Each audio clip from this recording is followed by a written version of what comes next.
Merci pour cette invitation. Je suis très content d'être ici, surtout parce que je viens d'entendre cette présentation qui me parle énormément, et sans le savoir. Je crois qu'on est en train de regarder tous au même endroit. Et c'est très important pour moi de commencer à connaître des personnes qui veulent regarder comme moi je peux regarder. Donc c'est important parce que là, ce que je vais vous présenter, bon, c'est le début d'une démarche, le début, je dirais plutôt le début d'une continuité que je m'attendais pas à suivre. Moi, je suis maître de conférence donc à Saint-Étienne en sciences humaines et sociales, et ça fait des années que je travaille sur les rapports entre les animaux et l'architecture. Et il se trouve qu'aujourd'hui, je suis dans une sorte de malaise. Donc, ce que je vais vous présenter fait partie de trois types d'étonnements, ou trois étonnements, un peu aléatoires, un peu quotidiens que j'ai vécu pendant ces années que je faisais mes recherches. Le premier étonnement, c'est de voir que les architectes ont aujourd'hui besoin de se tourner désespérément vers d'autres modes d'existence, pour pouvoir ouvrir leur imaginaire à d'autres formes de concevoir le projet et l'architecture en elle-même. Ce que j'appelle désormais le animal washing, est un peu partout, ou le non-human washing, on pourrait le dire, qui montre bien que tous ces éléments-là montrent bien une anatomie d'une crise dans la discipline et la profession. Surtout, cette idée de discipline et profession est importante, surtout chez les architectes, parce que la crise, elle est multiple. Le deuxième étonnement, c'est comment aujourd'hui, dans les écoles d'architecture, on commence à travailler de plus en plus, et j'imagine que dans les écoles de design aussi, avec des échelles temporelles qui se superposent dans la pensée du monde contemporain. Et ça produit, étonnamment, des radicalisations dans les positionnements, radicalisations qui, loin d'être un problème, un conflit vraiment politique, ça commence à poser pas mal de questions sur la manière dont on est en train d'enseigner les disciplines, en fait, qu'on dit. Bon, en tout cas, on est en train de former les étudiants. Et le troisième étonnement, qui est un étonnement plutôt sur lequel je vais me baser pour commencer ce que je vais vous présenter aujourd'hui, c'est l'étonnement de regarder ce radicalisme italien. Donc, on reste sur la question du radicalisme. Superstudio. Comment ça, Superstudio, qui m'avait fasciné pendant mes études d'architecture au Venezuela, commence à prendre une autre type de fascination aujourd'hui pour moi. Et donc je vais essayer de développer cela à partir de ce que j'appelle une sorte d'approche écologique et architectonique de la domestication. Donc c'est quelque chose de pas très, on va dire, achevé. Donc je vais vous lire ce que j'ai préparé pour aujourd'hui. Pourtant, bon, voilà, il s'agit aussi de discuter un peu sur ce que je vous présente. S'il y a trop de bêtises, vous me le dites.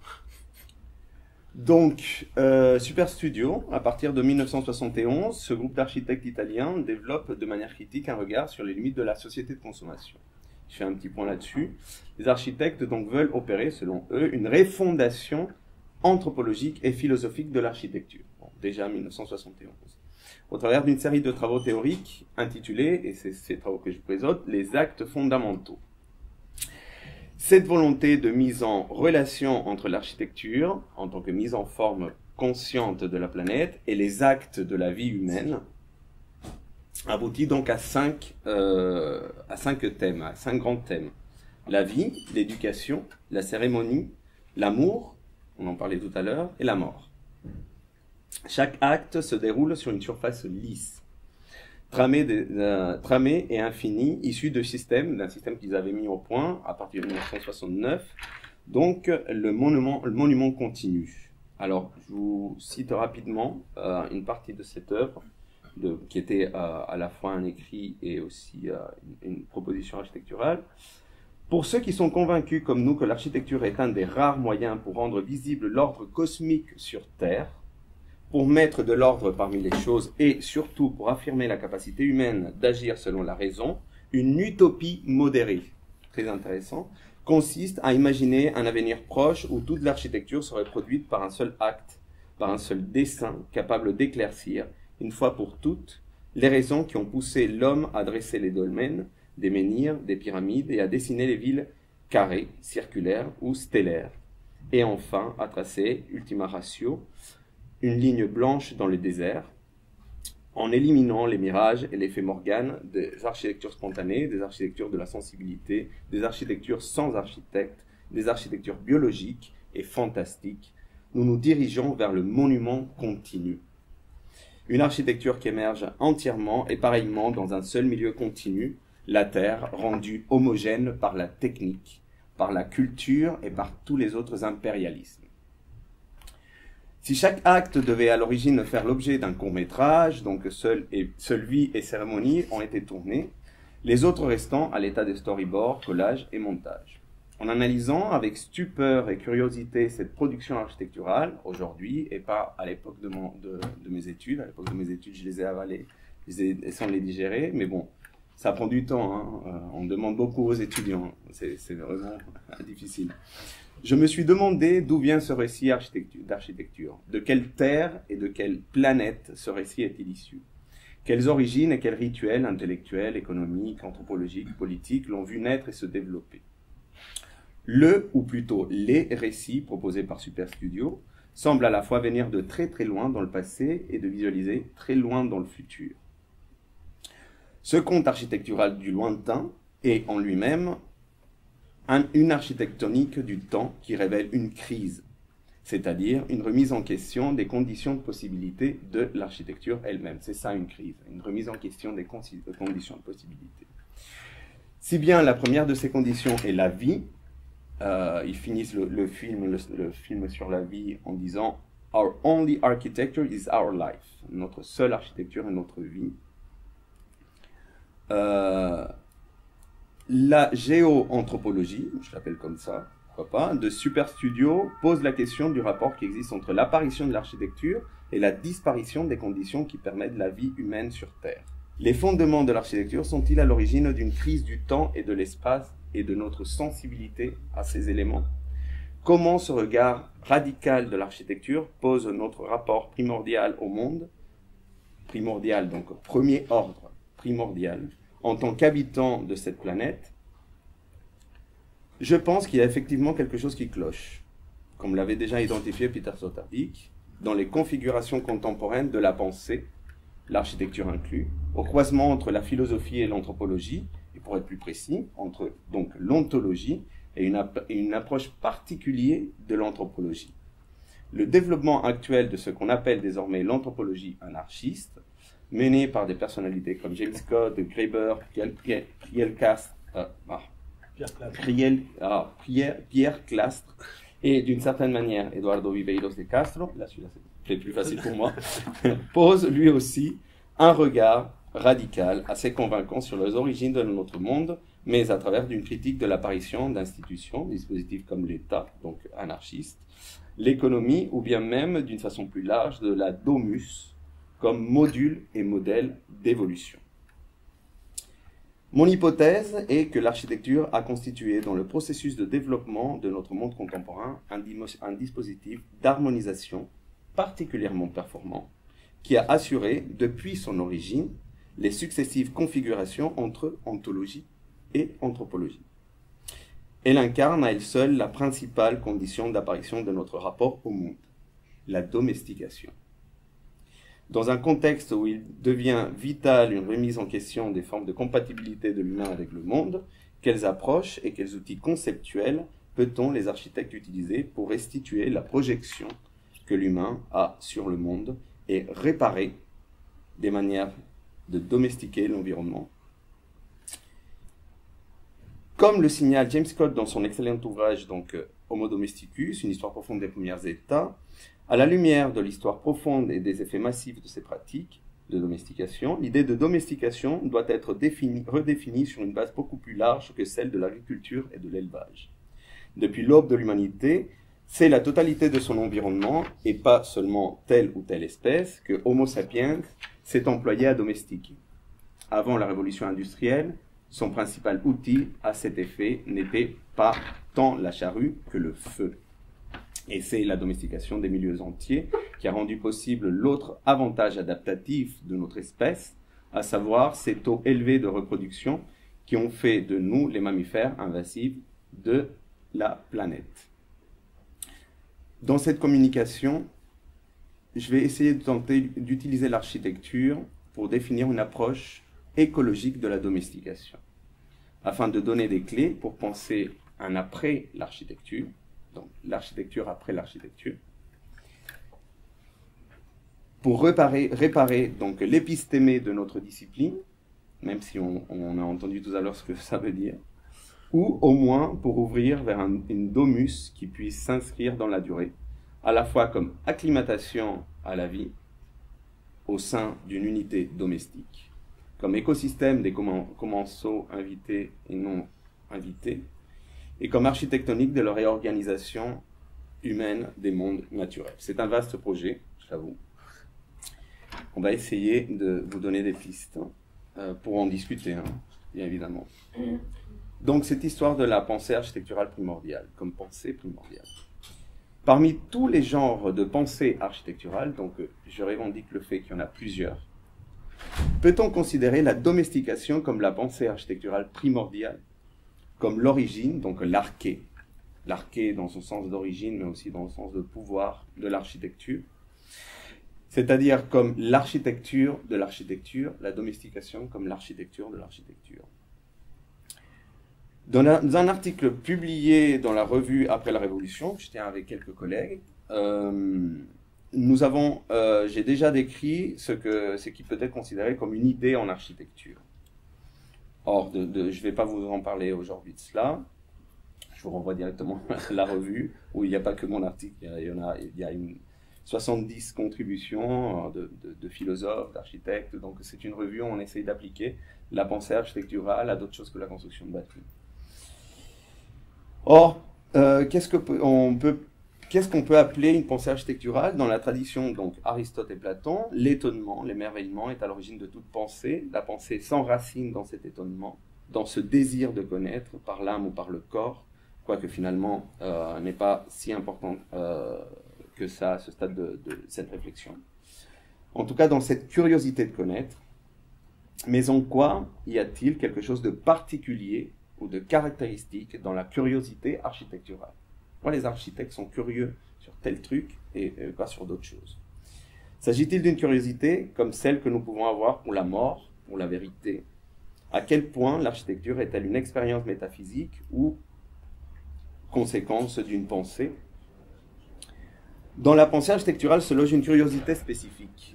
Là, on voit un curieux, très curieux, peut-être trop, Le Corbusier.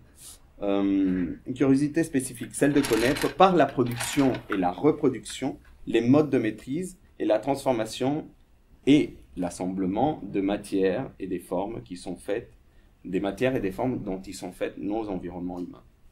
Connaissance par la représentation, mais surtout par la transformation de la matière et du réel, de la réalité, du réel de celle-ci, afin de rendre l'environnement quelque chose de familier. Connaissance par domestication. Donc ça pose une grande question à l'idée même de connaissance, au besoin même de connaissance. L'acte humain de domestication comme acte de représentation du monde est intrinsèquement lié à l'acte fondamental donc de reproduction d'une réalité. L'imitation, la domestication est une stratification du réel, stratification qui va du familier au non familier et que nous avons appliquée dans un premier temps aux altérités donc extra-humaines. Autrement dit, il s'agit dans la domestication de mettre à contribution toutes les ressources disponibles afin de pouvoir reproduire des normes de confort dans la domus, dans la maison. Celle de toute la familiarité que nous connaissons. L'architecture en tant que technique de transformation de l'environnement aurait pour but la récomposition de la familiarité par la domestication. La domestication serait dans ce sens un des modes particuliers de l'architecture. On peut se demander, je me le disais tout à l'heure, si ce n'est pas le seul aujourd'hui. Nous savons que chez l'être humain, l'imitation, comme enracinement de la pensée, est très performante. L'humain excelle dans l'imitation, aussi parce que celle-ci est précise. Si nous continuons notre réflexion à partir du rapprochement entre domestication et imitation, nous pouvons affirmer que l'acte de domestication chez l'humain est un acte donc précis. La pensée architecturale par la domestication serait alors une pensée de la précision ou, en tout cas, une pensée dont la tendance est d'aller vers une précision, sûrement de caractère donc universel. Imiter le monde pour le connaître, familiariser le monde pour le domestiquer, l'architecte est démiurgique dans la précision de ces formes de domestication. Mais la domestication est un concept qui traverse les échelles, les disciplines, les imaginaires et tous les éléments que ces imaginaires vont produire. C'est pour ça que je trouve qu'il est vraiment important comme outil de réflexion. De point de vue des sciences humaines et sociales, la domestication est une action ou une pratique de l'humain qui nous permet de définir donc le statut de l'autre. Un autre autrui vivant humain ou je reviens sur le non-humain washing, non-humain. Cet acte contribue à, par exemple, définir l'animal comme un seul et même autre, sachant que l'animal est divers et surtout varié, et que sa variété et sa diversité est essentielle d'un point de vue écologique pour la subsistance de cette zone critique, comme l'appelle Bruno Latour, où nous, êtres vivants, pouvons résider. Autrement dit, c'est à travers la domestication que nous pouvons comprendre l'origine et notre classification de l'autre. Ainsi, l'animal, avant d'être une multiplicité de modes d'existence, est défini par sa possibilité d'être domestiqué ou pas. Ceux qui peuvent entrer dans la domus, c'est-à-dire la maison, et ceux qui ne peuvent pas entrer, ceux qui sont qualifiés de sauvages, ceux qui ne sont pas qualifiés de sauvages. La domestication est d'abord une condition donc cosmologique et cosmomorphique. Nous domestiquons des modes d'existence afin de les rendre utiles pour notre nécessité de créer, c'est-à-dire de donner forme, là on pourrait être critique de cette notion, à une familiarité et, à son tour, de donner une forme familière à notre monde. Dans ce sens, en tant que péché original, la domestication nous pousse à enquêter sur les raisons de ce besoin de familiarité, les raisons, donc on l'a cité tout à l'heure, métaphysiques, constitution par exemple des cages ontologiques, comme les appelle Sloterdijk, des raisons biologiques pour la survivance de notre espèce, pour essayer de se battre contre des zoonoses, des épidémies, et surtout des raisons politiques. Et là je reviens sur les anthropologues anarchistes, c'est-à-dire des raisons de construction d'un État ou d'une domus constituée par l'État. D'un point de vue architectural, cette volonté de domestication définit notre rapport à l'habitation. La domestication est autant une forme humaine du travail qu'un acte d'appliquer cette forme humaine à d'autres personnes à partir de la création de certains dispositifs. Dispositifs architecturaux, les murs, les enclos, la paroi. Nous pouvons alors parler de domestication des modes d'existence des êtres vivants par leur agencement par des dispositifs techniques, et cela afin de les aplatir par la normalisation des contraintes et de notre familiarité. L'architecture est alors une forme de domestication des modes d'existence de l'humain, c'est-à-dire une forme humaine du travail. Ainsi, nous pouvons y voir un parallélisme entre l'habitation et la constitution de l'acte de domestication des modes d'existence comme une condition cosmologique de l'architecture. Deux approches de la domestication. En tant qu'architecte, il est possible de s'approcher de la domestication comme une réduction de sauvage négative ou comme la création coévolutive d'une communauté positive. Je vais essayer de développer cela. Ces deux approches de la domestication comme élément primordial de l'architecture peuvent être perçues l'un comme négative et l'autre comme positive. Dans la première, donc, la domestication comme réduction de sauvage, ça c'est quelque chose d'assez classique en anthropologie, mais je voudrais bien quand même essayer de relier cela à l'architecture, à la discipline. Un jugement moral peut s'emparer dans la réduction de sauvage du discours architectural. Ce positionnement pointe vers un retranchement théorique et concret du chaos non civilisé, à partir d'une série d'ordres qui composent l'architectonique d'un monde civilisé. Ce processus s'est fixé dans l'histoire de l'architecture comme rationalité temporaire pour la légitimation des transformations de notre environnement. En instrumentalisant cela, autant des mythologies spécifiques des sciences humaines et sociales, comme notamment les outils d'enquête de l'anthropologie, que des mythologies propres de la tradition européenne, des traités d'architecture, donc Vitruve, il n'est pas pour rien, Logier, voire les analyses donc, de Joseph Rickwert dans La maison d'Adam au paradis. L'architecte intègre direct et indirectement la domestication dans sa démarche conceptuelle en considérant simplement que le végétal, l'animal et l'être humain ont été maîtrisés par un long processus historique et technique. La domestication comme réduction du sauvage, fait partie d'un discours architectural qui se base sur la production en tant que mode d'organisation d'un environnement. La question de la production reviendra tout à l'heure.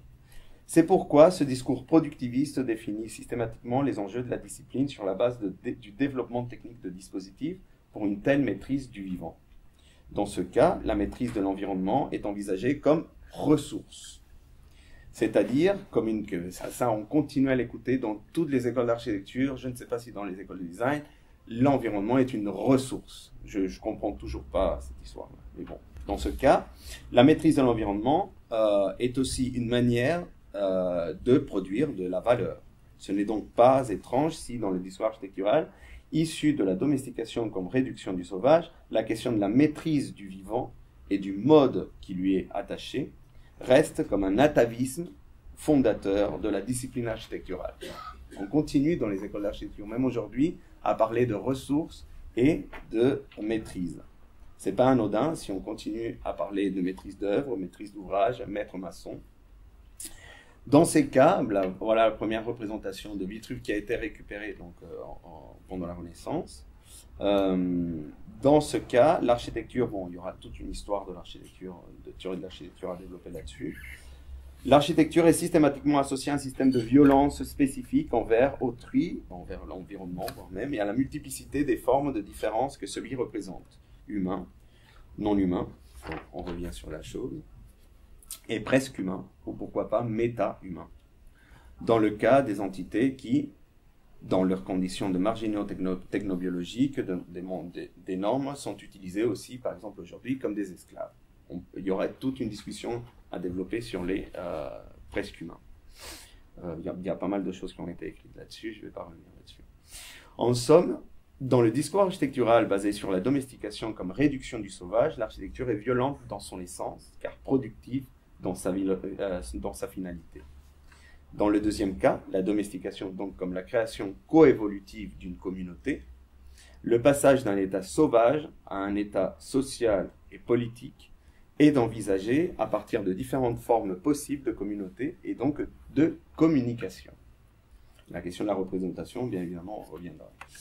Ici, les formes de communication et par conséquence de langage occupent une place centrale dans la manière dont nous considérons la domestication, le fait de laisser entrer des mammifères dans nos maisons et des bactéries dans nos corps, voire même de les laisser entrer dans l'intimité de nos imaginaires et dans notre inconscient, est signe non seulement d'une ouverture vers des possibles communautés des affects, communautés affectives, mais aussi d'un besoin profond de communication.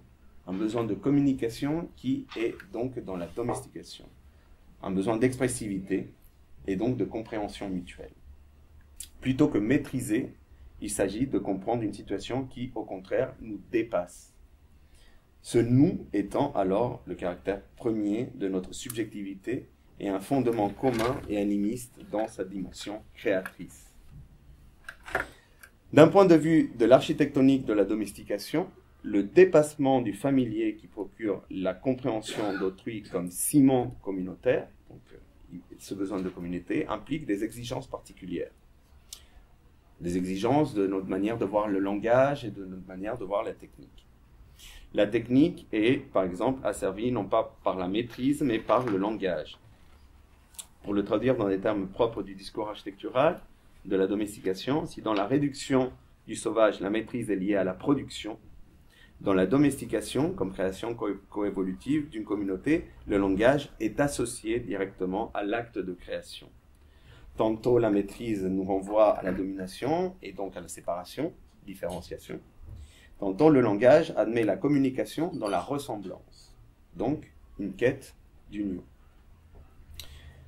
En somme, nous pouvons signaler que dans la domestication comme création coévolutive d'une communauté, la technique par le langage est comprise par l'architecture comme forme d'expression, d'ouverture vers le dehors, d'émancipation, et non pas donc d'expression, mais non pas d'impression. Il est étonnant de constater, non sans une profonde désillusion que ces deux approches positives et négatives de la domestication se trouvent implicitement reliées, même si de manière profondément confuse, dans le discours écologique de l'architecture contemporaine.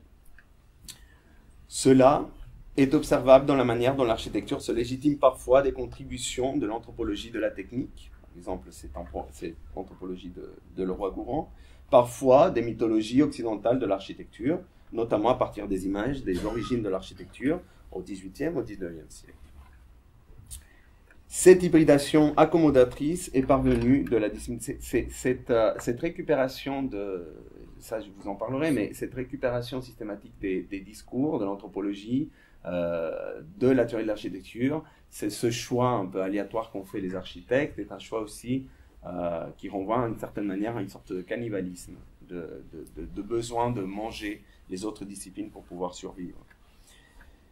En tout cas, cette hybridation accommodatrice est parvenue de la discipline, de la discipline vis-à-vis d'un corpus de connaissances, montre bien ce que Latour identifie comme le cannibalisme de l'architecte, sa stratégie de digestion des connaissances pour en faire un prétexte de conception et un discours tantôt artistique, tantôt technique, naturel ou culturel, peu importe. Dans les réflexions occidentales autour de l'architecture et le design écologique, cette ambiguïté fertile a produit un rapport assez particulier avec la nature. Un naturalisme qui, suivant l'analyse de Lidia Cadipoliti, qui est une chercheuse en ce moment, je ne sais pas où elle se trouve, en tout cas, elle doit être quelque part à New York, possède différentes variantes. Le naturalisme radical, là je reprends sa classification, on peut rester un peu critique par rapport à sa classification, mais je trouve qu'elle a le mérite d'une première tentative de catégorie. Le naturalisme radical, où l'architecture et le design sont en quête donc de racines. Le naturalisme, celui-là, elle l'identifie plutôt du 19e jusqu'à la Deuxième Guerre mondiale. Le naturalisme donc synthétique, où il existe une quête, cette fois-ci, de compréhension systémique du monde, et le dark naturalisme, ou le naturalisme profond, c'est-à-dire le naturalisme plus récent. C'est un naturalisme lié donc à cette histoire de l'anthropocène, anthropocénique, où l'architecture et le design sont en quête donc d'une base de données pour pouvoir reconnaître scientifiquement des formes de critique et justifier politiquement peut-être certaines actions. Pourtant, avec une certaine inquiétude et stupeur, il est possible de constater que peu de réflexions ont été produites par des architectes par rapport au fondement de la domestication. On reste encore avec des images très lointaines. La discipline et surtout la profession n'a pas pris le temps de poser les bonnes questions aux épistémées dominantes, à savoir celle d'une approche bâtimentaire de l'architecture. Les architectes qui dominent la profession continuent à assimiler, notamment en France, les deux approches de la domestication à des gestes de construction particuliers reliés à des bâtis élémentaires. Ceci ne fait que prolonger toute une cosmogonie qui s'est développée par rapport à l'appropriation de certains mythes, comme je le disais tout à l'heure, de l'anthropologie et de la théorie de l'architecture. Un système d'imaginaire, donc finalement très peu dynamique, et basé sur l'acte de construction, montre le rapport ambigu que la discipline entretient avec ses origines épistémiques. De là, la consolidation de la formation d'une idéologie auquel la discipline reste désespérément attachée, celle de l'architecture comme construction d'une maison, cette maison originelle, ou domus pour l'humain en dehors de l'environnement. En nous plongeant dans ce berceau archaïque, et en essayant d'explorer le bassin sémantique qui le structure, nous pouvons retrouver deux groupes de figures architecturales qui agencent l'ensemble de nos rapports à la domestication. D'une part, nous avons celles que nous allons qualifier comme in situ, qui englobent par exemple la grotte et la tente, et d'autre part, nous avons les in vitro, qui englobent la hutte et la cabane.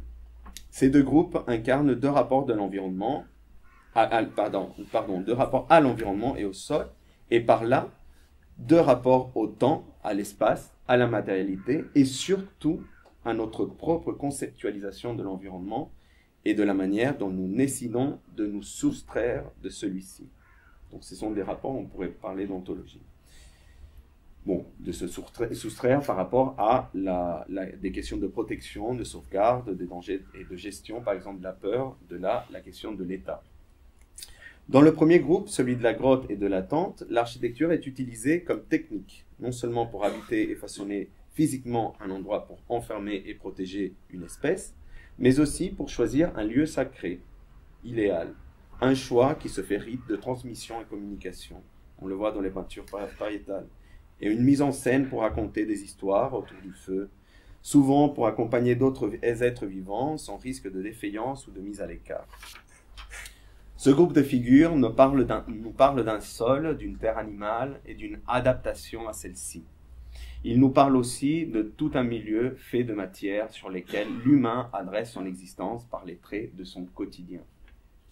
C'est une architecture in situ. Avant d'habiter dans une grotte ou de fixer sa tente de manière éphémère dans un endroit, l'humain s'installe et cette installation est tantôt physique, tantôt symbolique par la communication et la représentation.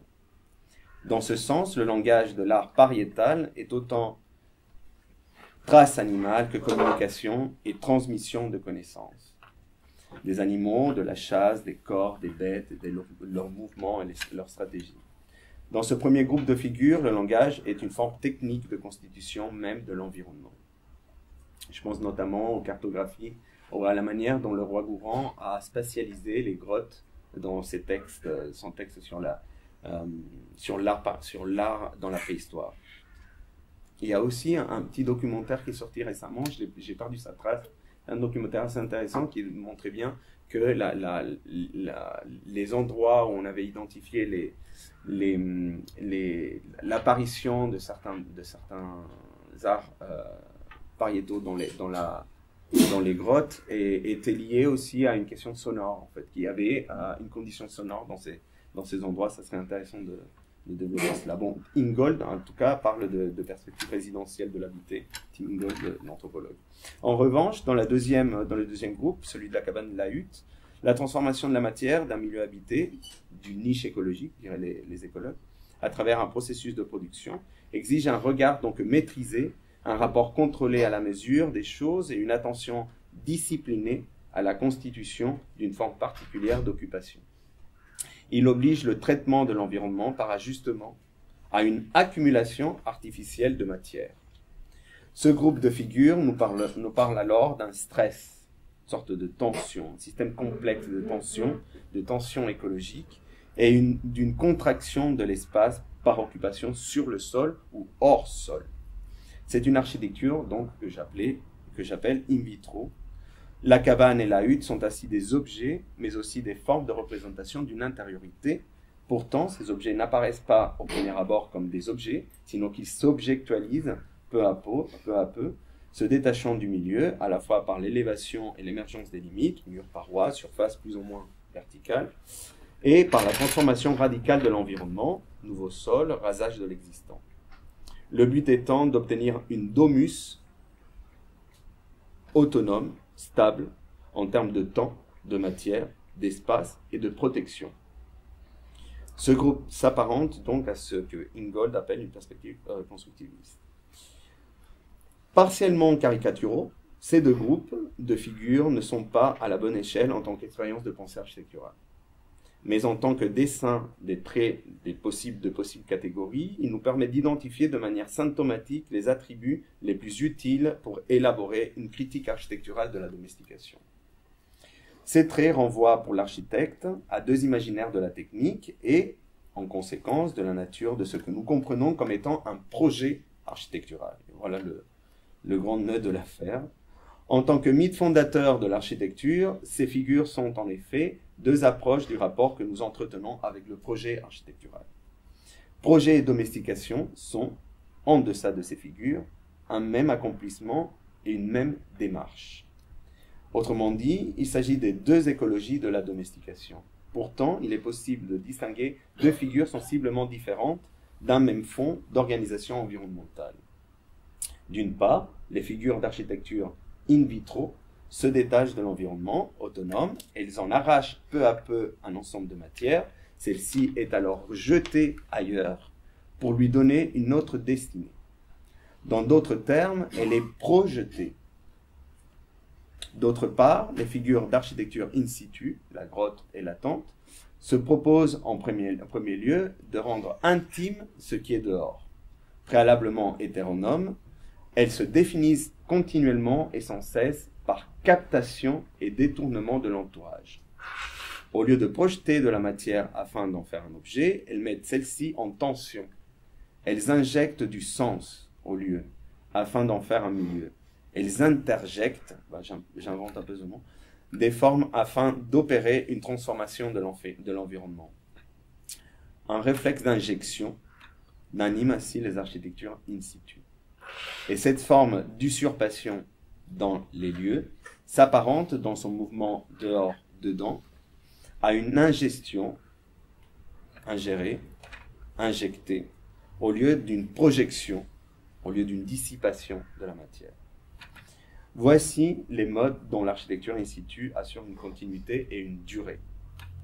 En effet, comme dans l'ingestion, comme quand je mange, le rapport à l'environnement des architectures in situ suit une logique archaïque d'assimilation. Je mange, je bois, comme ces aliments que je consomme, comme le lait que nous avons bu pendant des milliers d'années pour peu à peu nous rendre résistants, pour coévoluer et nous immuniser, non pas de l'autre, mais avec l'autre. Autrement dit, dans les architectures in situ, il s'agit de s'injecter dans un monde pour le faire sien. Dans les architectures in vitro, il s'agit de produire un monde. Cette analyse peut être encore un peu abstraite. Des architectures in vitro et in vitro et in situ nous permettent de dégager plusieurs critères à partir desquels nous allons pouvoir élaborer une approche architectonique de la domestication. Mais il y a un des critères dont je parlais tout à l'heure, qui est celui de la production. Alors, d'un point de vue écologique, et dans le but d'essayer de réfléchir aux relations les moins déprédatrices donc, des environnements, il y aurait donc deux figures de la domestication, une positive et une négative. Ces deux extrêmes peuvent donner lieu, bien entendu, à une diversité de nuances et des mouvements d'interfiguration et de transfiguration. Ça serait le cas, par exemple, si nous prenons la domestication comme ce que Stigler appelait donc un pharmacon. Mais ces figures négatives et positives de la domestication peuvent s'épuiser rapidement. Nous avons besoin d'un épistémé réparateur et durable, je le disais tout à l'heure. Environ 260 générations, ou que 260 générations, se sont succédées depuis l'étalement néolithique des premières formes de domestication et d'isolation par des espèces animales et végétales. C'est vertigineux ce chiffre. Bon, si on prend une génération environ 30 ans, c'est à peu près 260 générations. C'est pas énorme. Hein. Pour un généticien, ça serait rien. Ce chiffre n'est pas énorme, surtout sachant qu'il ne s'est pas produit du jour au lendemain. Le monde dans lequel nous vivons a besoin urgemment de reposer les bases de l'architecture comme approche de la transformation de nos environnements. Dans ce sens, le chantier d'analyse du rapport positif et négatif de l'architecture à la domestication ou à sa structure mythologique est un début, mais n'est peut-être pas satisfaisant. Alors là, je vais vous présenter une succession d'images qui sont qui mettent en lien des projets d'un groupe qui s'appelle Design Earth. Je ne sais pas si vous le connaissez. C'est un groupe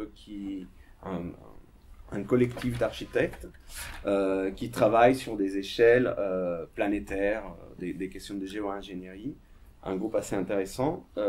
Donc là, je vous montre Cosmorama, qui est un projet qui est plutôt une sorte de roman fictionnel de l'architecture.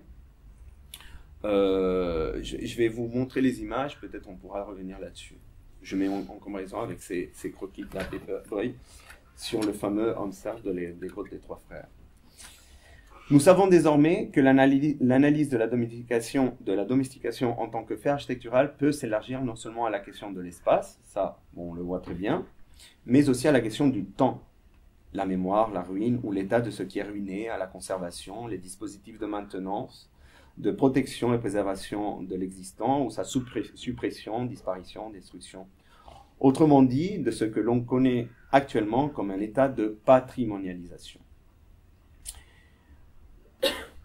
À cet égard, il faudrait analyser ces figures à partir des cas concrets d'illustration dans le monde du bâti, de son organisation, de sa production, des conditions de son apparition et disparition, et surtout des manières dont l'architecte les représente. Tout cela, là on voit une autre image du roman graphique, oui, la nouvelle graphique, c'est plus un storyboard, hein. Ils reprennent un peu les outils de Super Studio.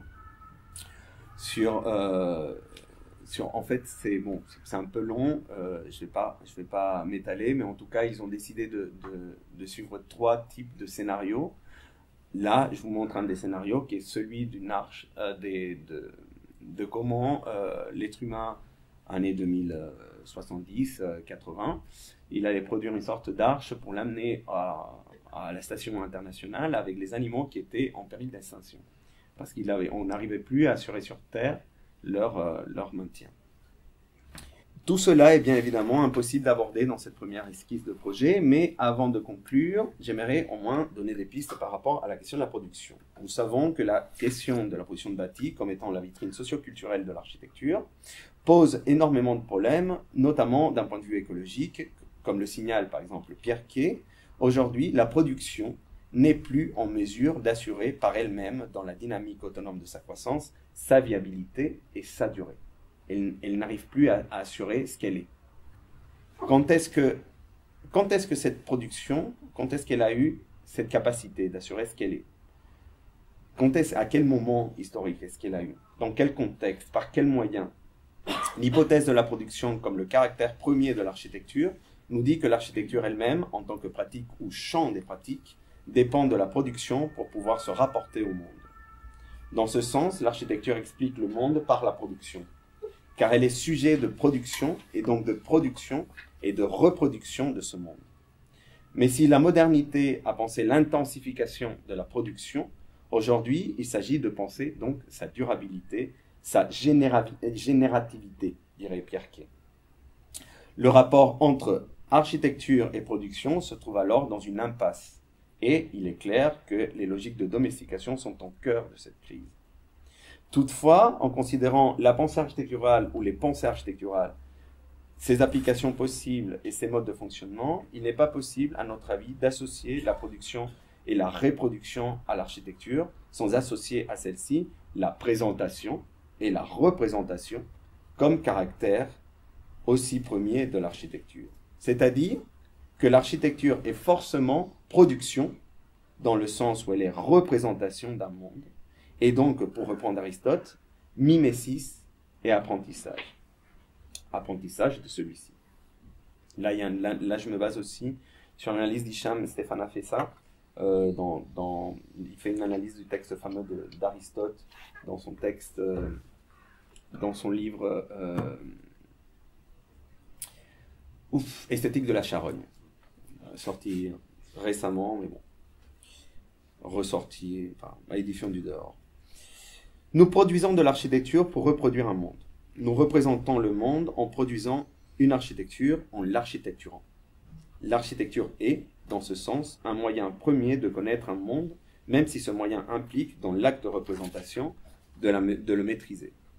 Autrement dit, c'est la représentation et la reproduction qui seraient à l'origine de la domestication du monde. Un monde non représenté est alors un monde inconnu, un monde non familiarisé, un monde non architecturé, un monde pré-architectural et donc pré-domestique. Si le monde est pensable parce qu'il est représenté, un monde impensable et donc non domestiqué, serait-il un monde qui se trouve en dehors de la représentation? C'est quoi ce monde qui se trouve en dehors de la représentation? Que veut dire que le monde soit un monde irreprésenté? Qu'il soit un monde non produit? Nous pouvons aussi poser le problème dans des termes de la précision, comme on le disait tout à l'heure, de ce qui est pré-représenté. Sur ce point, la précision de la représentation par rapport à la chose représentée doit être établie par gradient et par niveau. Et ceci au sein et sous la convention d'une même espèce et des mêmes organes perceptifs que cette espèce va avoir. La représentation devient alors outil de domestication quand celle-ci est appréciée dans son rôle d'outil de précision. À ce moment-là, le degré de domestication serait directement proportionnel à la précision de la représentation. Je répète, le degré de domestication serait directement proportionnel à la précision de sa représentation. Et cela garderait donc un rapport aussi avec la précision, par exemple, du langage qu'on utilise pour nommer le monde. Bon, ça serait un point peut-être à développer avec les anthropologues et les ethnologues. Dans tous les cas, et poursuivant la réflexion d'Afessa sur ce concept de mimesis chez Aristote, nous pouvons affirmer que la tendance à la représentation, ou le besoin inné de représenter pour connaître, est ce qu'on appelle tout simplement de la curiosité. L'architecte a une curiosité de représenter pour connaître. Or, la représentation et la production seraient, sur ce point, un peu distinctes. Disons que la production comme chose primordiale, donc premier ordre de la connaissance du monde, est la source du besoin architectural. L'architecture serait, dans sa volonté d'ordonner le monde, un moyen à partir duquel l'humain arrive à satisfaire une sorte de désir universel de connaître le monde pour le rendre familier. Dans l'architecture, tout simplement comme un désir. Ce n'est pas anodin si dans l'acte architectural se trouve implicite la constitution d'un chez-soi. Cette histoire de chez-soi que j'arrive toujours pas à comprendre non plus. Nous avons vu comme cette mythologie du chez-soi s'est construite tout au long de l'histoire de l'architecture. Je reviens sur la maison d'Adam au paradis. Mais nous savons que le désir de familiarité ne peut être le but de la connaissance. Ça, on le sait aujourd'hui. Le but de la connaissance ne peut pas être celui de rendre les choses familières. Alors, si ce n'est pas ce but, quel serait le but de la connaissance? Parce que le fait de les rendre familiers, on voit bien là où ça nous a amené. Les écologies de la connaissance, de la représentation et de l'architecture sont donc liées. Elles sont imbriquées, emboîtées les unes dans les autres.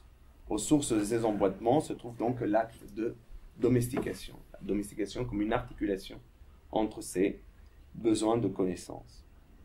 Est-il possible de démêler tout cela? La solution peut-être vient de très loin, vient peut-être de la production elle-même. Alors, je crois que je vais m'arrêter là parce que là j'enchaîne avec... C'est bon comme ça? Ah ouais, c'est comme ça. C'est bon. Parce que là j'allais finir avec cette question qui est une question donc, qui reste la suite de ce travail. Pourquoi ne pas avoir tout que domestiqué à l'intérieur de nos mondes humains? Pourquoi on ne l'a toujours pas fait? Et est-ce qu'on l'a pas déjà fait? Alors, c'est la question que l'anthropologie se pose en tant que question. Par exemple, Charles Stepanov, ouais. Il peut se poser la question par exemple de la chasse. Ouais. De se dire, bon, comment ça se fait qu'on reste encore avec des atavismes de la modernité? Et comment il y a des choses, des structures un peu archaïques qui ont traversé la modernité et qui ont réussi à survivre. Et ça, bon, là j'allais vous montrer chez moi. Ça, on le voit dans des formes d'installation très, très particulières, dans la manière dont la modernité s'est installée en Amérique latine. Bon, c'est pas que en Amérique latine, il y a toute l'histoire coloniale dans le monde de la modernité. Mais le processus de modernisation aussi peut nous parler de cette chose. C'est-à-dire que je fais à la fin l'hypothèse, et ça je finis. Pourquoi ne pas avoir domestiqué? Parce que, et c'est l'hypothèse, parce que nous savons que sans altérité, il n'y a plus besoin de représentation. Donc on a besoin de l'altérité pour représenter. C'est parce qu'il faudrait maintenir les niveaux d'altérité pour que le système d'architecturalisation du monde puisse être stable. Sinon, on n'arrive pas à pouvoir architecturer le monde. Donc, paradoxalement, on a besoin de quelque chose au sein de la production. Kierkegaard parlerait d'improduction au sein de la production pour pouvoir légitimer, ou en tout cas trouver une solution au problème de la durabilité de la production. Voilà, c'est un peu ça. Merci. Voilà, merci. C'est bon.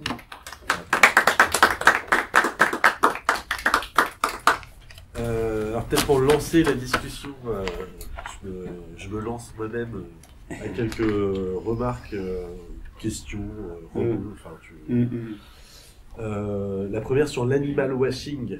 C'est vrai que moi il y a un truc qui me fascine aussi, enfin c'est fascination rejet, mais sur le fait que une des réponses justement aux crises voilà, environnementales, climatiques, écologiques, etc., c'est de, par exemple, faire des jeans avec des teintures donc bactérielles qui ne sont donc pas polluantes de la même manière que les teintures traditionnelles, mais qui ont comme dispositif de référence de faire une usine à bactéries. En fait.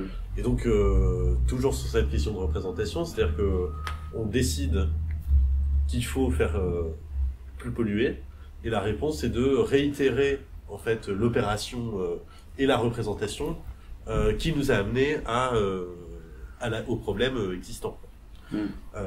Et du coup, ça m'amène à cette idée en t'écoutant. C'est Adorno et Horkheimer qui disaient le problème c'est pas que l'industrie ait détruit la métaphysique, c'est que ce soit devenu une métaphysique. Et du coup, que l'industrie soit devenue le modèle. Et que finalement, quel que soit le bout par lequel on prenne la question, on finit toujours dans l'entonnoir industriel ou de la modernité. Enfin, voilà. Et du coup, je me demandais si on pouvait pas le voir un peu comme ce que Bachelard définit dans la formation de l'esprit scientifique, comme un obstacle épistémologique. C'est-à-dire, au XVIIIe siècle, quand la chimie se constitue, il y a tout un tas d'obstacles épistémologiques liés je sais pas, au dur, au mou, enfin des qualifications comme ça de la matière qui empêchent en fait de comprendre son véritable fonctionnement. Et peut-être que dans l'industrie, il y a quelque chose de cet ordre-là. Et qu'on n'interroge pas assez son épistémé, comme tu l'as employé, mais aussi son aesthésis. C'est-à-dire l'idée que, en fait, l'obstacle épistémologique, il se déploie dans deux directions, c'est-à-dire dans la façon de connaître et dans la façon de représenter. Et tu l'as très bien montré sur la fin de ta présentation, c'est représenter, c'est sentir aussi. Avec cette étymologie, moi que je rappelle toujours de cosmos, c'est que quand on traduit cosmos en français, c'est l'ordre et l'ornement. Donc il y a la science et l'art. Enfin, voilà. Première remarque. Deuxième remarque sur la question du langage comme outil de domestication. Je sais pas si tu as déjà rencontré Wittgenstein. Mais sur justement cette idée que alors le langage chorégraphique, pictural, articulé, peu importe, mais se construit comme un jeu de langage et surtout qu'il est l'expression d'une forme de vie. Et donc il est intimement lié à justement à une façon d'habiter le monde. Et du coup, alors c'est l'œuf et la poule. C'est-à-dire, est-ce que c'est le langage qui domestique ou est-ce que c'est le langage qui est l'expression de la domestication? Voilà. Et puis c'est une vieille querelle philosophique sur le nominalisme. Est-ce que dire ce qu'est une chose, c'est faire la chose, ou est-ce que c'est essayer de... Enfin, est-ce que quand on dit quelque chose, on dit bien ce qu'on dit? Et voilà, Wittgenstein a tout un tas d'exemples croustillants sur est-ce qu'on dit bien ce qu'on dit quand on dit ce qu'on dit. Voilà. Et il y a un roman qui peut-être t'intéressera, qui s'appelle Amatka. Alors j'ai plus le nom de l'autrice, c'est une autrice nordique. Donc elle a un Amatka. J'imagine avec un K. Ouais. En fait, c'est l'espèce humaine a conquis de nombreux mondes, enfin, ou exploré de nombreux mondes. Et il y en a un où la matière n'a pas de forme autrement que par le mot qu'on utilise pour la décrire. Et du coup, il y a tout un enjeu sur ne pas déformer ce qu'on dit des choses, sinon ça déforme le monde. Voilà. Et peut-être pour finir mes remarques, pour pas monopoliser la parole non plus, mais chez Bachelard toujours, il y a cette idée que, il y a deux citations que j'aime beaucoup, qui m'obsèdent un peu chez Bachelard. C'est la première, c'est le monde vient s'imaginer dans la rêverie humaine, avec du coup ce rapport particulier à la représentation, comme tu l'évoquais. Mais il dit aussi que l'objet n'est pas réel, mais un bon conducteur de réel. Et du coup, je me demande si, ça après c'est mes propres marottes, mais s'il n'y a pas aussi un travail à faire sur la différence entre réel et réalité. Et que, en fait, l'enjeu, c'est peut-être pas la réalité. Voilà. Et sur la question de l'altérité que tu évoquais à la fin, je me demandais ce que tu pensais justement. Tu parlais de Vivero de Castro, mais on pourrait parler de Arturo Escobar, sur le fait que finalement peut-être une des réponses qu'on peut apporter à la continuité de l'altérité, c'est justement la multiplication des mondes. Avec l'idée que l'ontologie elle est plus plaquée sur le monde d'un point de vue universel, mais que c'est plus que des ontologies situées. Et donc il y a bien un seul monde, mais comme dirait Schutz, il y a une multiplicité de provinces de signification. Voilà. Débrouille-toi. Non, mais c'est vrai que la question de l'animal washing, à mon avis, il y a quelque chose qui est très en lien avec l'échelle dans laquelle on pense les choses. Et je crois que si l'architecte, en tant que savoir, si les savoirs architecturaux ont un rôle majeur à jouer aujourd'hui, c'est cette capacité qu'ils ont de sauter des échelles sans problème, d'aller du cosmologique ou du cosmomorphique, prendre Montevelo, à des choses vraiment précises. Donc, à mon avis, il y a la question de l'industrie. Elle peut effectivement devenir pertinente, mais si on arrive à penser l'échelle de cette industrie, ou la dimension de cette industrie, la cosmogonie de cette industrie, l'industrie comme cosmogonie, en fait, non pas comme métaphysique, mais comme chose. Moi, j'apprécie énormément quand je lis les livres sur les animaux, et l'étonnement ne disparaît toujours pas. En fait, quand je suis toujours étonné de voir l'animal, de ce mystère animal. C'est ce mystère animal, à mon avis, qui est source, et non pas ressource, qui est source pour pouvoir penser ces mondes multiples dont tu parles. Alors, effectivement, comment préserver ce mystère si on voit que chaque fois qu'on essaye, en tout cas l'humanité occidentale, a essayé de développer des concepts. Je vous rappelle la manière dont Alberti, pendant la Renaissance, a développé ce concept de patrimoine, étant donné qu'il avait vu combien de personnes combien les maladies étaient en train de décimer la population, qu'il fallait vraiment mettre en place des dispositifs de transmission. Je me demande si le problème ne se situe pas à ce moment-là sur la manière dont ces dispositifs se déplacent dans le temps, comment ils nous arrivent aujourd'hui, la fabrication du temps, d'une vie, d'une génération à la Renaissance, pendant l'époque d'Alberti, c'est peut-être pas la même manière dont on fabrique le temps aujourd'hui. Donc effectivement, la notion de patrimoine, elle a plus de sens, mais elle reste quand même rattachée à une certaine économie, à une certaine manière de voir les choses aujourd'hui. Donc, c'est pour dire que je crois que là, c'est la manière dont on travaille avec les échelles. Non seulement des échelles d'objets, mais des échelles de pensée. Ces expériences de pensée, c'est aussi des expériences qui doivent être liées à des échelles, dans le temps et dans l'espace. C'est ce que je pourrais dire de la question de l'animal washing, parce que j'étais extrêmement déçu. Bon, je ne sais pas si vous l'avez vu, et peut-être qu'ici je suis en train d'attaquer des collègues, mais l'exposition qui se trouve dans le pavillon de l'Arsenal sur Paris Animal, ce sont des personnes que je connais, avec lesquelles j'ai travaillé, Mathias Rollo. Mais je suis extrêmement déçu de voir la manière, déjà comme la chose physique est faite, mais aussi de voir que cette question du mystère animal n'est pas suffisamment évoquée. En fait, on évoque un type d'animalité, une type de domestication de cette animalité, et on ne donne pas la place à l'avènement d'autres possibilités. Même si cette chose elle est un peu cadrée, maîtrisée. Oui, dans ce que tu dis, moi j'entends, on parle de l'animalité comme on parle de l'Afrique. Exactement. C'est-à-dire que... Exactement, il y a un caractère colonial. Oui, exactement. On parle de l'animalité comme on parle d'un territoire conquis, quoi. Et finalement, c'est exactement le contraire, en fait. Et si l'animalité a une force, c'est de pouvoir vraiment nous renvoyer à notre propre échelle du vivant. Et de dire, non, c'est pas là où je vais.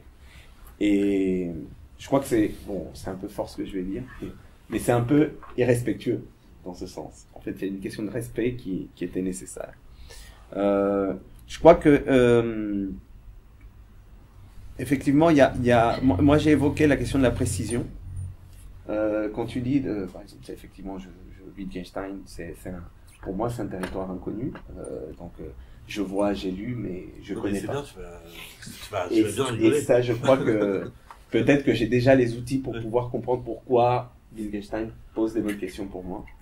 Peut-être qu'avant, je le savais pas. Et je trouve que c'est très important, par exemple, de plus en plus d'essayer de questionner toute la manière dont la notion même de précision est présente dans les épistémés de l'architecture. En fait, qu'on est vraiment dans un discours de la précision chez l'architecte, ce qui va finalement renfermer donc l'objet. Oui, il peut être sorte de conducteur du réel, ou je ne sais pas comment reprendre ce que tu disais de Bachelard, mais il faut comprendre la nature de cet objet et l'échelle de cet objet. À mon avis, c'est un peu ça. Voilà. Mais par rapport au langage, par exemple, c'est la même chose, en fait. Ce que tu dis sur ce roman, que j'aimerais bien lire, bien évidemment, c'est la précision qu'on utilise pour nommer les choses. En fait, c'est la précision comme outil de pouvoir, précision qui vient à nouveau de toute une quantité de dispositifs qui sont apparus, la montre, voilà, la mesure du temps, qui sont apparus à une époque donnée, dans dessous des besoins donnés. Voilà. Oui.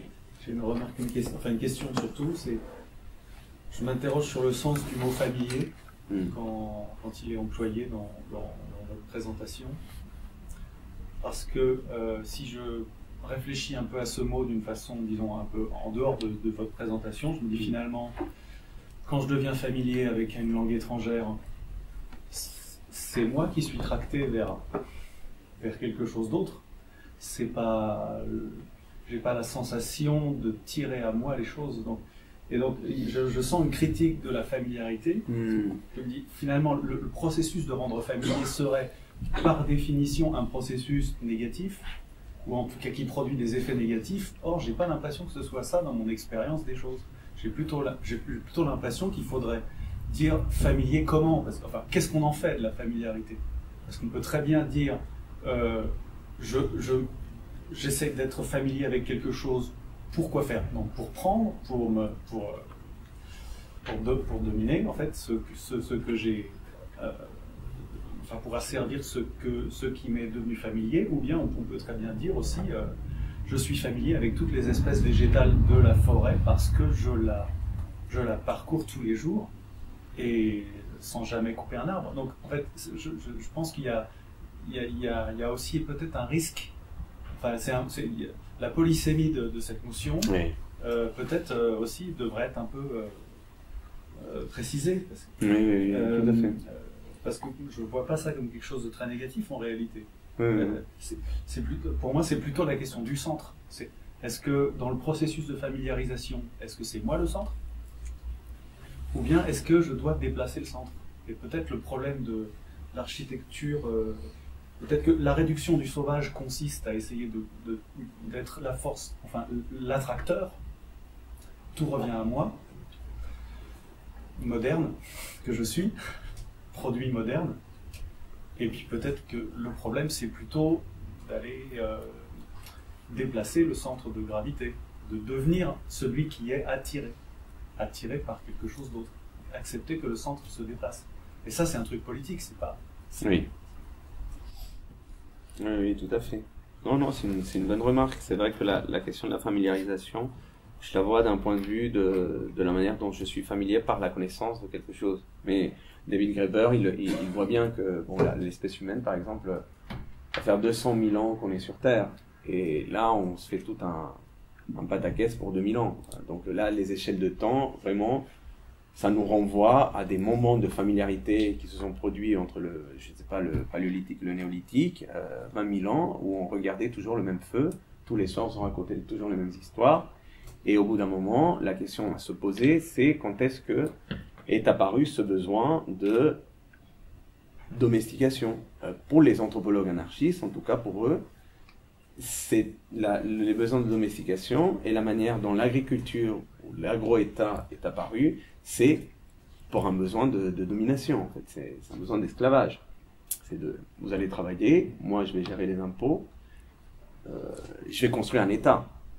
Donc, effectivement, ce n'est pas la même familiarisation qu'on peut avoir sous une structure étatique, ou sous un monde constitué par l'État, que la familiarisation, peut-être qu'on peut avoir à d'autres échelles, l'échelle de l'intime, ou peut-être l'échelle de quelque chose qui va en dehors de l'État, ou en dehors de ce mode d'esclavage. Je sais pas, c'est une piste En effet, je pense que c'est une question d'échelle. Oui. Je pense qu'on est tous un peu tentés actuellement d'essayer d'attraper des fragments d'idées, de voir ce qu'on peut individuellement en faire. Vrai que je pense que la redescente d'échelle se fait vite en fait aujourd'hui dans la pensée. Donc c'est peut-être juste une sorte de crash test de cette idée de familiarité. Avec non, mais c'est très bien. Et sinon, il y a quelque chose que je n'ai pas compris au début dans votre... Bon, Alberti parlait de familia, hein, c'était son texte, sur la famille. Donc, à la Renaissance, il avait aussi toute une manière de constituer la famille comme la chose qui allait assurer le patrimoine. En fait. Oui, et puis ça va avec ce que tu rappelais sur le domus. Si, sur le domus, sur la maison. Enfin, voilà, sur le domaine, la maison, qui est historiquement, ou juridiquement chez les Romains, et le domaine de la famille. Oui. Ce qui est familier, ce qui est non familier, comme la limite, en fait. C'est ce qui est dedans, ce qui est dehors. C'est un problème de droit, en fait, finalement. Non, mais je dis comme ça, désolé, hein, j'ai Au tout début de votre intervention, vous avez dit quelque chose que je n'ai pas compris, mais sans doute parce que je n'ai pas le contexte. Vous dites à un moment donné que dans les 3 premiers points, le premier point, la crise dans la profession d'architecture, l'animal washing. Deuxième point, vous dites il y a une échelle temporelle, il y a des échelles temporelles qui se superposent, et en fait ça crée une radicalisation des positions. Et pardon, je ne dois pas avoir le background culturel pour comprendre cette... Non, je crois que... Je comprends pas de quoi je crois que c'est plutôt un constat. Bon, c'est quelque chose d'assez étrange, en fait. C'est en lien avec ce que je fais avec l'école d'architecture. Je vois que les étudiants... j'ai l'influenceur à côté de l'écologue radical. C'est un truc... mais c'est vraiment net. C'est de plus en plus net. Et je me dis qu'il y a soit quelque chose qu'on est en train de rater, soit il y a une sorte de métamorphose qui est en train de s'opérer dans ce monde. Et je crois que chaque fois que je parle avec eux, ils me parlent systématiquement d'un rapport au temps. C'est plus un rapport au temps, c'est plus qu'un rapport à l'espace. Et étant donné que nous, on est dans les écoles d'architecture obsédés par cette question de l'espace, c'est un autre point aussi qu'il faut revoir, mais bon, je trouve assez intéressant comment cette métamorphose opère plutôt un rapport au temps. Donc ce sont ces échelles temporelles qui à mon avis sont à la racine de cette radicalisation. Alors, à voir, hein, c'est vraiment à prendre avec des pinces. Armand, tu voulais... Tu t'es tiré ou tu... Oui, non, c'est vrai que j'étais comme ça tout à l'heure, du coup, la nuance entre les deux. Merci pour cette présentation et de repointer le caractère mystérieux de l'animal et tout ça, en train de faire tout ce travail aussi sur la domestication. Enfin voilà, vraiment, c'était très intéressant. Du coup, ça m'a fait penser à un certain nombre de choses. Ça m'a replongé en fait dans une certaine histoire de... je suis pas historien, donc ça n'est qu'à travers mes propres expériences que j'ai eu accès à ces histoires-là. La question de la déconstruction, on va dire, des représentations dans l'art moderne, intégrant l'architecture et d'une certaine manière le design, quoi, en fait. C'est-à-dire dans cette déconstruction de la représentation par rapport aux représentations classiques, me semble-t-il, il y a ce rapport à la nature, en fait, justement, qui avait interrogé, et notamment en architecture, à l'ornementation. Et du coup, quand vous étiez en train de dire animal washing, d'un seul coup, je me dis, finalement, peut-être que les ornementations qui ont été déconstruites, c'était déjà du animal washing, en fait. Parce qu'effectivement, dans ces ornementations, il y a des représentations de feuilles, il y a des représentations de la nature en fait, qui apparaissent régulièrement dans les architectures avant la modernité, on va dire. C'est-à-dire, il y a un moment donné, les architectes commencent à déconstruire complètement toutes ces... La présence, en fait, de l'ornementation était devenue un truc qui renvoyait à une antiquité réactionnaire, quoi, quasiment. Quoi, en fait. Il y avait, il me semble, tout ce discours-là, qu'en fait, comme en art d'ailleurs, il y avait cette même idée de mise à distance par l'art abstrait, bien évidemment, notamment, et ensuite une sorte vraiment de déconstruction totale de notre rapport à des constructions de représentation qui sont liées, qui ont été liées pendant plus de 400 ans, et depuis la Renaissance, à la nature et donc à ses domestications, en fait. J'essaye de relier, en fait, parce qu'on parle de modernité, et pourtant la modernité a déjà fait, en fait, ce travail de déconstruction de notre rapport à la nature, mais d'une manière tellement violente, on pourrait dire. C'est-à-dire qu'à un moment donné, il y a une vraie volonté, quand on lit les textes de Malevich, de Kandinsky, on voit vraiment une brutalité, même par rapport à ces questions-là, et qui s'aventurerait encore à représenter des fleurs, était presque un fasciste, en fait. Un réactionnaire, un type complètement... Voilà. Le design est particulier là-dedans, parce qu'effectivement, il émerge, il me semble, en fait, et cette question-là du rapport à l'ornementation, à la représentation, à la convocation de formes qui viendraient de la nature, se joue, à mon avis, tout à fait différent, et on pourrait presque dire que, comme le design naît avec le streamline, enfin, entre guillemets, qu'en fait, il y a déjà quelque chose un peu différent, en fait, par rapport, en tout cas, je sais pas, là j'avance, hein, c'est-à-dire, est-ce qu'il n'y aurait pas dans la modernité quelque chose qui répond déjà, en fait, à votre... est-ce qu'il n'y aurait pas dans la modernité déjà des solutions, finalement, par rapport à des enjeux jamais été modernes. Oui, mais la modernité est le problème, en fait. Non, mais parce que non, Oui, le problème. Alors, quand on parle, par exemple, de design écologique ou tout le travail qui fait Lydia Cadippoliti avec Anthony Widler, qui va publier des choses prochainement. C'est assez intéressant de voir que la notion d'écologie est une notion moderne. En fait. C'est de la modernité, l'écologie. Ouais. Henkel, ou la manière dont on a travaillé l'écologie en tant que telle, c'est une notion moderne. Donc il faut pas non plus voir...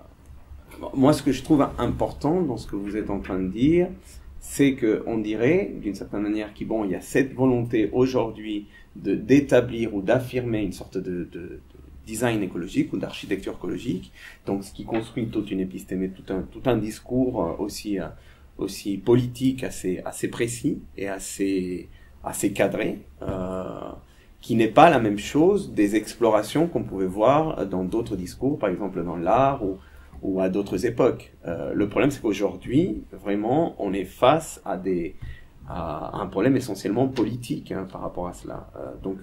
Et je crois que avant, s'il y a eu un certain naturalisme ou une façon de se rapprocher de la nature, elle n'était pas prise en otage par cette condition politique qu'on est en train de vivre aujourd'hui.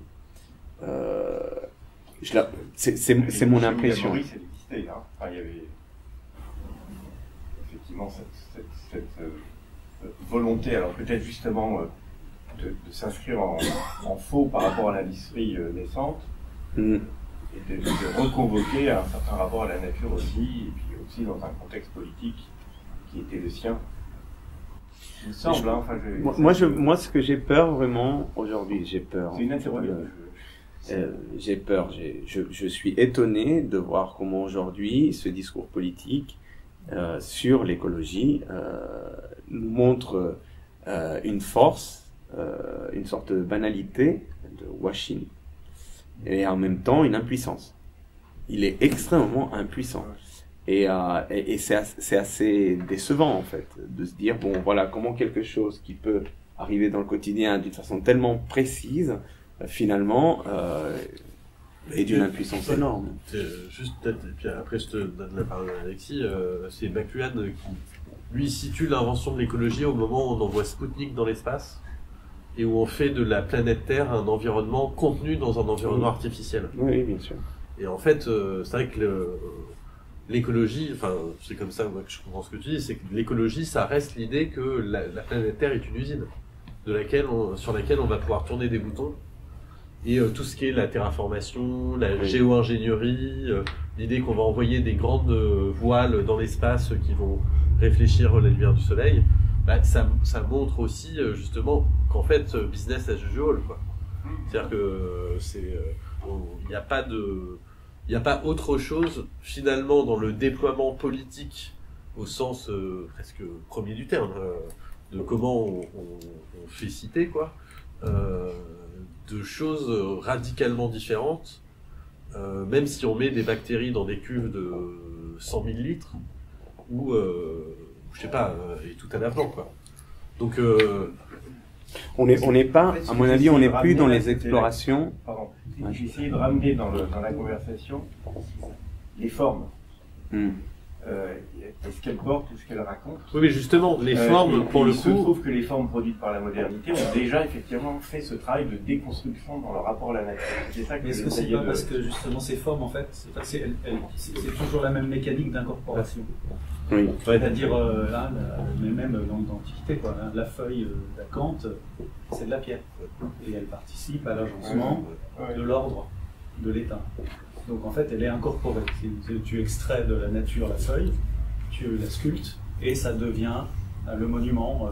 C'est ça, dans cet effort de monumentalisation. Oui, puis d'uniformisation.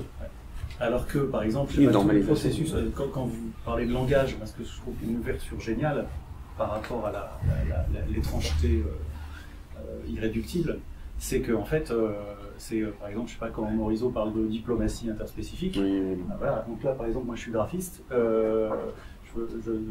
le signe dans la ville, ça m'intéresse, mais je me dis, voilà, la frontière maintenant, c'est les langages interspécifiques graphiques.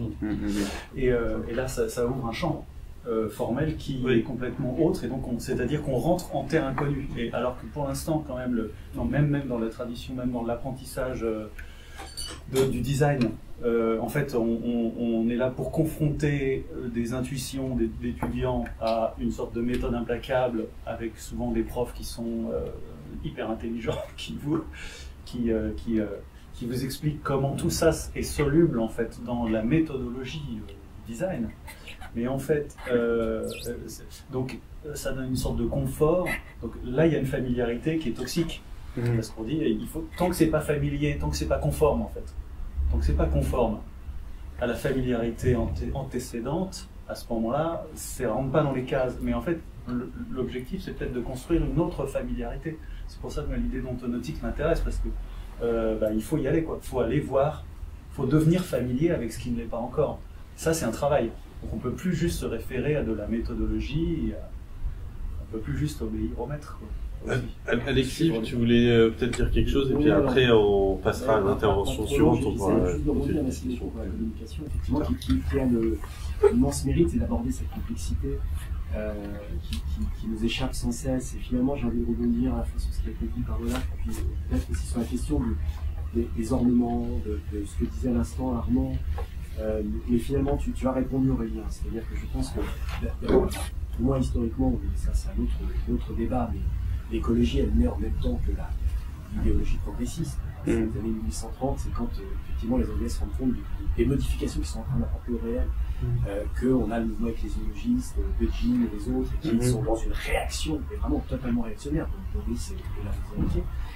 Il y a une question intéressante qui est celle sur le langage, et effectivement, je crois que ça vient d'être dit, mais les ornements étaient un langage, et un langage qui était déjà une forme d'artificialisation de la nature.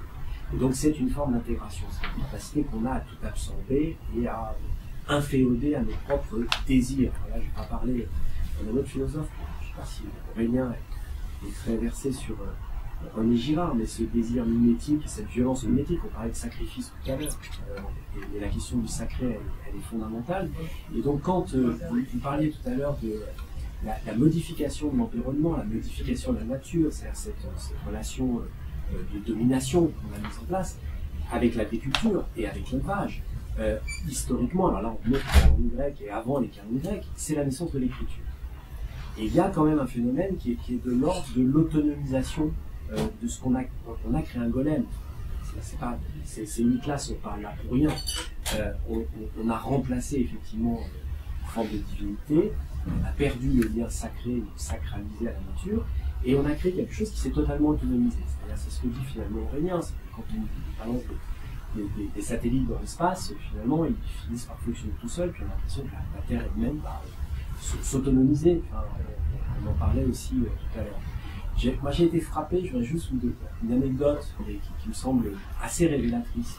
C'est que je me suis retrouvé dans une bande de copains écolos qui fêtaient leur 10 ans de mariage, peu importe, et qui me font faire l'exercice à la mode, la frise climatique. Et alors là, je suis tombé des nues. C'est-à-dire que la crise climatique qui commence avec la première carte à jouer, qui est la cause de tout, l'activité humaine. Oui, non, enfin, à quel moment? Et effectivement, vous le disiez tout à l'heure, 2000 ans d'histoire, 200 ans d'histoire qui ont complètement modifié la planète, mais les dizaines de milliers d'années d'avant, on l'a modifié, mais finalement, pas beaucoup plus qu'une énorme fourmilière. C'était pas non plus dangereux. Il y avait une espèce encore d'harmonie qui va se rompre à la Renaissance. C'est vraiment la Renaissance qui va complètement casser les choses. Et je suis très étonné parce que du coup, ça nous renvoie à l'objet des journaux politiques, c'est-à-dire changer de représentation. Et les frises climatiques, elles sont faites par des ingénieurs avec une vision d'ingénierie. J'ai rien contre les ingénieurs, ils sont géniaux. Mais le problème, c'est que dans cette frise climatique, il n'y a pas une seule fois l'aspect et la dimension humaine, par exemple. On n'est même plus anthropocentré. Toute dimension affective, humaine, artistique a totalement disparu. C'est-à-dire qu'on est juste dans des phénomènes analysés, des phénomènes climatiques, scientifiquement démontrés, et où on a extrait toute responsabilité justement politique, morale, éthique. Il n'y a plus rien. Et on n'a plus que le permafrost qui disparaît, la planète qui se réchauffe, et les phénomènes, les mécaniques. Et ça devient, effectivement, alors là, pour le coup, une forme de discours sacralisé, un nouveau catéchisme, qui retire finalement toute responsabilité, à part le fait que, au final, on a tous culture, et puis on peut fonctionner, on va mettre le coup de la planète, et puis on va rouler en vélo, et what else. C'est-à-dire qu'en fait, effectivement, la question de l'écologie, comme celle de l'industrie du progrès, sont les deux revers d'une même médaille. Oui. Et finalement, on n'arrive pas à sortir de ces modes de représentation-là. Et ça c'est très récent, finalement. C'est extrêmement récent. Il faut donner un peu de temps. Quand je disais 200 000 ans de l'espèce humaine, c'est 200 000 ans, en fait. Si on se concentre sur les derniers 10 000 ans, parce que c'est le processus de domestication, il faut voir aussi qu'est-ce qui s'est passé? Comment ça se fait qu'on a passé 200 000 ans sans avoir de domestication telle qu'on l'a connue? Je propose qu'on continue cette conversation au moment du déjeuner. Et Goliath, si tu veux bien t'installer. Mais je rebondis sur ce que tu disais, Goliath. Moi, je pense qu'un des enjeux, par exemple, dans les écoles de design, d'architecture d'intérieur, ce serait quoi un design qui serait pas anthropocentré?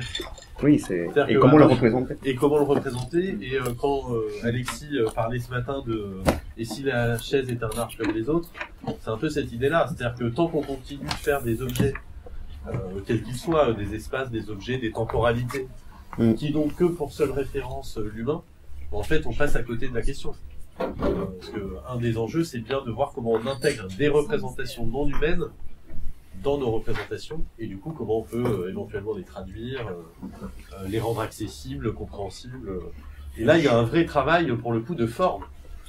Et de forme des objets, et de forme des processus, et de forme des langages. Et donc, le design de l'architecture d'intérieur et l'architecte, et l'artisan, ils ont un savoir-faire que n'a pas le philosophe, pour le coup. Donc, même si les philosophes, ils savent faire bien des choses.